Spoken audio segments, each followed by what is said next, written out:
Good morning, afternoon, evening, whenever you see this. This is Dee with INFP-A Assertive Insights, and today we're going to be talking about INFPs traveling overseas and what I think about it, and my experiences and what I think about it, and how it can help shape an INFP experience. So, if you're new, welcome. This channel is for everything INFP from an older INFP. And I was going to do the spring series. I am doing the spring series about relationships, the INFP with the other types that I know. I think we are really about halfway through. I don't know that many, and I'm kind of getting bored with it. I'm getting bored with my own series.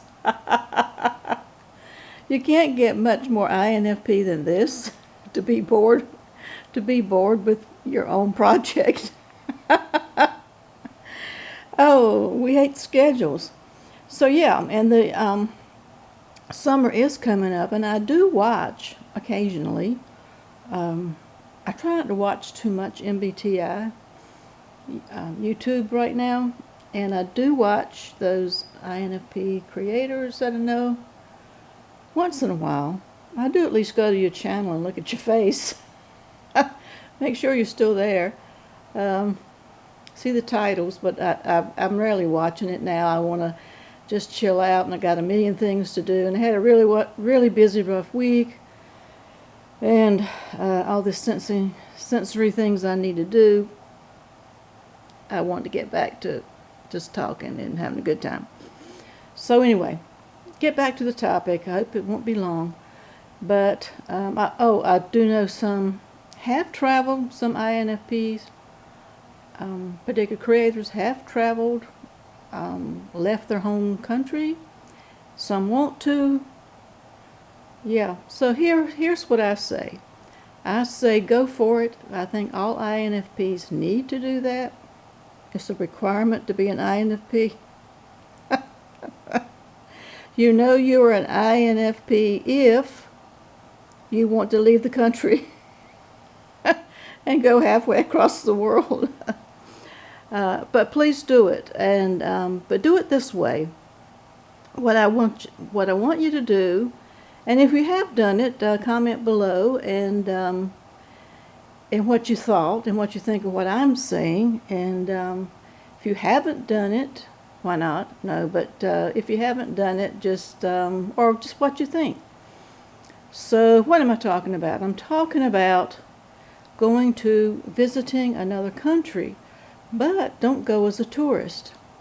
Now, when I went, and those of you who listen to all my videos, you know I've said it several times, that when I was in college, I had the fortune, and it has changed my life, actually, changed totally my life. I had the fortune to be able to go on a school trip for one summer. I got 6 hours of credit. It was called German Culture for my German class. And there were 6, I was just going to get out of the house and get away from home. But I didn't care. I mean, getting college credit was just an add-on for me.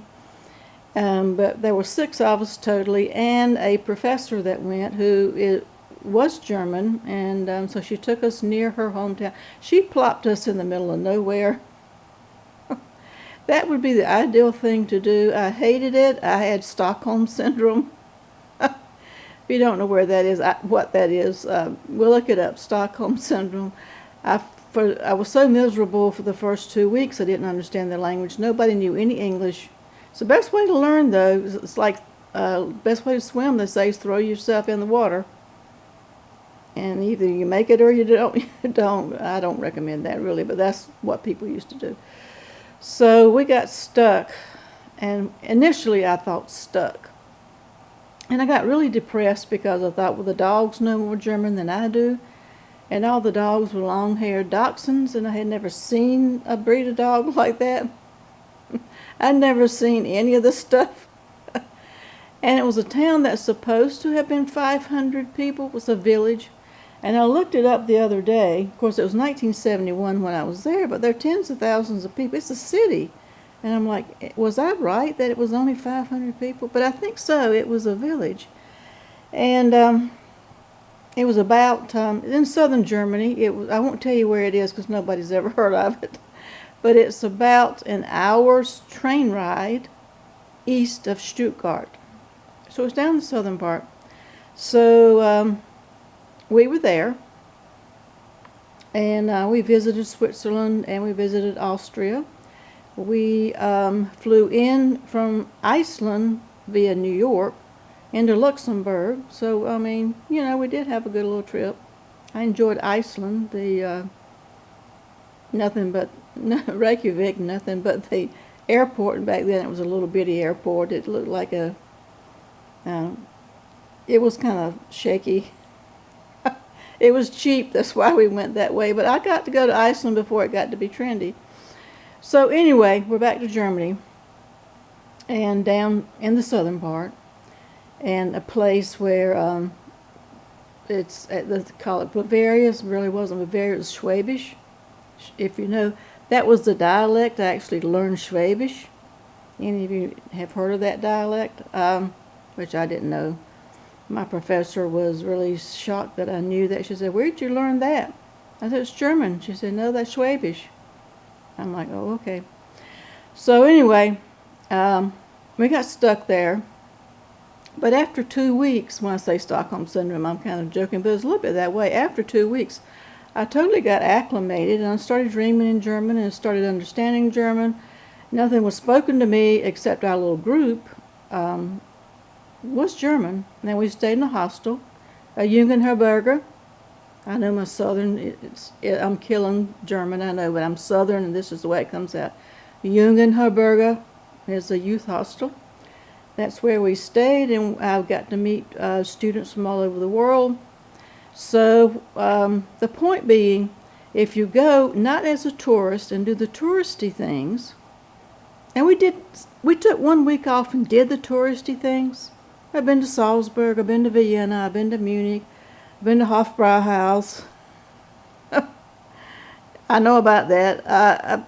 We did some touristy things, but for the most part, we did not. And if you do the touristy things, if you do go to your little cliquey areas from your country, and you're going to find it, I'm American, I speak English. UK people speaking English-speaking people don't have problems finding people who can speak English in most part of the world. You can find a little clique, if nothing else, that will speak. But I told people I was there to learn German, not to speak English to me, so I didn't say much. So what you get to do, and I'm rambling, but what you get to do, you get a perspective, a bird's eye view and a perspective from about your country, from living like a local, if that makes sense. You get that perspective. And I'm not talking about, go on a long trip. I'm not talking about if you live, I'll just say Europe because that's what I'm most familiar with. That's what I'm talking about. Like if you go to Europe, and I'm not saying like go to France and then go to Germany. That's like going from, I'm in North Carolina, that's like going from North Carolina to South Carolina. It's too close. The cultures are going to be somewhat different, but people do tend to speak the languages. They're multilingual usually in that part of the world. Just take off, go someplace, halfway across the world. Someplace where you're not going to be comfortable, where you're not going to know where things are. That will, and so it will, it will shape you, and it will get you to see yourself. It'll get you to see your country, but also get to see yourself. And as a INFP, I think INFPs would be really good at this because here we go again, I love, of all the cognitive stacks, you'll hear me talking 99.9% of the time about FINE. We have the FI, have our values. We know our values.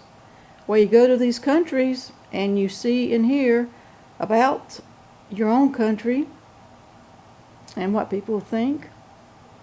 And you learn what other people do, because the media, you may think you know a country, but you only know what media wants you to know. So that's why you need to go, whenever I travel, even in the States, I travel to another city. If I'm at a hotel, if I'm at a hostel, wherever I am, I go to the front desk and I say, where do the locals eat? I want to know what the locals eat. And of course I'm going to listen while I'm in a restaurant with the locals. I'm going to listen, I'm going to observe what, I'm going to observe how I'm treated, particularly me with my southern accent. If you go in the country, they think I'm, like I said, I'm from Tennessee or West Virginia. And if I'm treated differently, or if I'm treated the same, how I'm treated, being a foreigner. And that's true of the United States. The difference in the East Coast and the West Coast is tremendous in that. So it could very well shake your value system, which is a good thing. Get you to think, get you to see other possibilities, get you to explore more internally, if not externally, which is your NE. So I think that will be perfect for an INFP. And I'll give you an example. I wasn't going to give it, but I am. I'm going to give you the example is that I always consider myself progressive. I think the older you get, the more conservative you get. Not that I am a conservative. I am not. It's just I think you get more settled and you're not. I mean, you have more to lose. Back when I was in college, I had nothing. I just had a 10-speed bike. That's all I owned. And so I could afford to go out and say what I wanted to say and be what I wanted to be, kind of thing, because I didn't have anything to lose by my 10-speed bike. But yeah, so I think you do kind of, I say socially conservative. I don't mean anything else. And but one thing that did strike me while I was in Germany, I loved the place and didn't want to come back. I had a job lined up. In a manufacturing plant. Now, how would that be for me being in a manufacturing plant? But I had a job lined up. I had people to live with that was going to rent me a room. I had it all lined up. I was going to escape, not go back. How many people? I guess more and more are doing it now, but I was going to be like an expatriate. I thought, I can't give up my citizenship. How's that going to, I don't know. And I wanted to graduate, so I came back. But I would just tell you this one story, and then that'll be it. And then I want all your comments and questions, if you have questions, about how this is done and my experience and more about how it's shaped my life and changed my life and who I am. One thing it had to do with, and now this was 1971, people were socially conservative over here, and I think number one is that the misconception is that Americans are not all wealthy. That's one thing that I had to debunk, that there are poor people here, because when you see when you see videos or whatever, brochures, travel brochures, they don't show you the hoods. There's not a poverty tour or poverty cruise or whatever. There should be, I think, but there's that here, just like anywhere else. And yeah, but it is we're kind of stuffy. We're stuffy I would just say, and I don't mind it, that Americans in general are stuffy. I'll use that word. As opposed to the majority of the people in the other world. There are some people who are stuffier, and I won't mention, but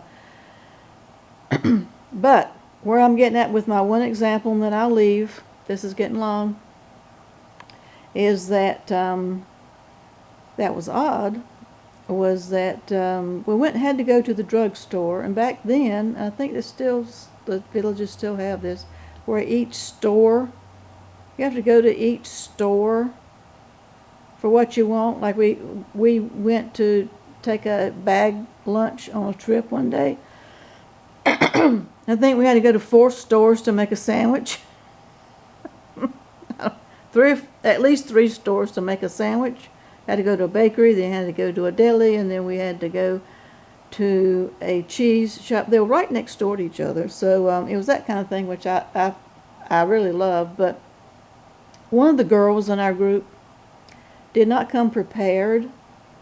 She had her period, so she didn't have anything for it. She didn't have any pads or anything for it. It's maybe TMI for the older group. I think your younger watchers or viewers are not going to care. So she needed some, and I thought, oh my gosh, she didn't come prepared, whatever. And so we went to the drugstore. The 3 of us girls did. There were 2 guys, the teacher, and the 3 girls. So we went to the drugstore.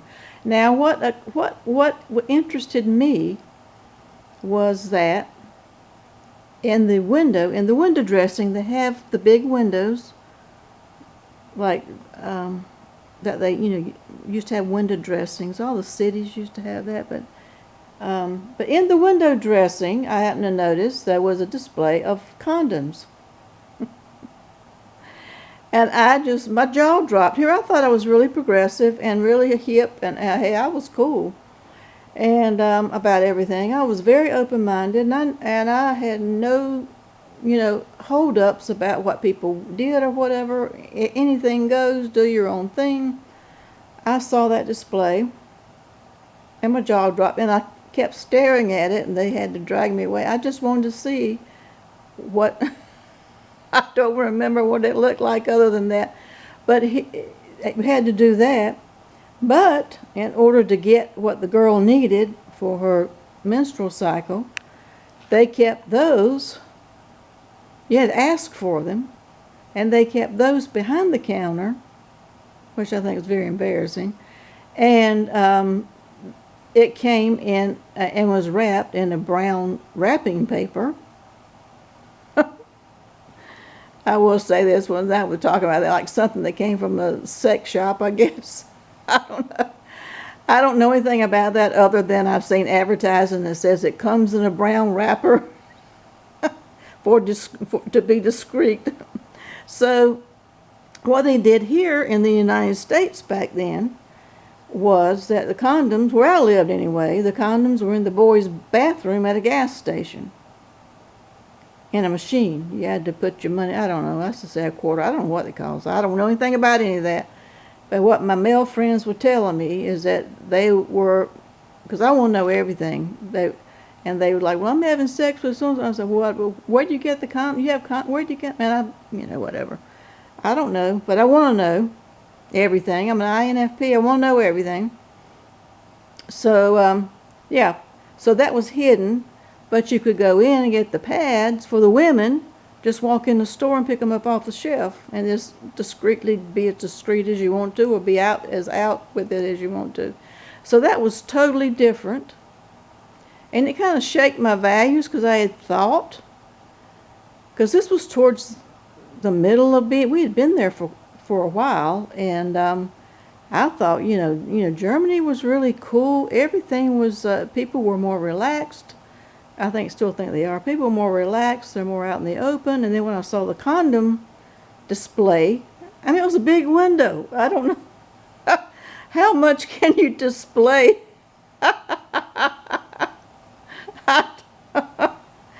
Oh, my goodness. And they've got that, but yet for the women, it was behind the counter and hidden. So I kind of had a F5 value moment there, and I would say that it doesn't really matter, and I got on with it, other than the fact it's been 50 years, and I'm still talking about it. I just couldn't believe what I saw, and on both sides, on both ends. I just couldn't believe what I saw. So yeah. Now, had I been with a group, had I been with a tour group, had I been with somebody with an itinerary, Or had I not gone at all, I wouldn't have known stuff like that. So I do have other stories. Like I started an argument on a train unintentionally between two older German women. Oh my, I won't even tell what the topic is, but yeah, there are subjects that are really touchy. But yeah, I got myself in trouble. I knew enough to get myself in trouble while I was over there, so I fit right in, I guess. So that's all I had to say. That's my insight for today. Probably my insight for the entire summer, because my brain is not working like it normally does because I'm going out and doing things. So I'm not in my head as much. But let me know what you think. But I do suggest, and I want you guys as early as you can, as young as you can, because your brain does not totally develop until your mid-20s. So if you are in that area, give or take a few years, that's the prime time to go. But you're never too late to go. It's never too late to go. I still travel now, as old as I am. I've traveled before COVID across country. It made me want to see my country, my own country. And most retirees here in this country are like, well, yeah, I always want to go to, oh yeah, they want to go on cruises are the thing here. They want to go to Kabul. They want to go to Iceland. They want to go to Paris. Isn't so much on the list. The young people want to go to Paris, but yeah, the old people, they want to go and they want to sit, lounge around, and with the umbrella drink and the pool boy. And no, I want to be on a train, and I want to be in the little villages, and I want to know about the people and talk to me. So that's how you get to know, and you get to know yourself better. You seriously, you do. So that's all I have to say. I encourage you to go. Anybody who ever has the means to go, ever has the opportunity to go, you'll fit right in. You're an INFP. I know you can do it. If I can do it, I was really shy back then. That was my INFP-T days. And so, yeah. So I've talked long enough, and hope some of this made sense. If it didn't, ask your questions below, and I'll answer them. And I will get back to my own series. The next video will be continuing my relationship series, but like I said, I needed a break because I was getting a little bored with it. It was getting too routine, and us INFPs don't like routines. I appreciate you enjoyed it. I appreciate all of you. And until next time, stay safe.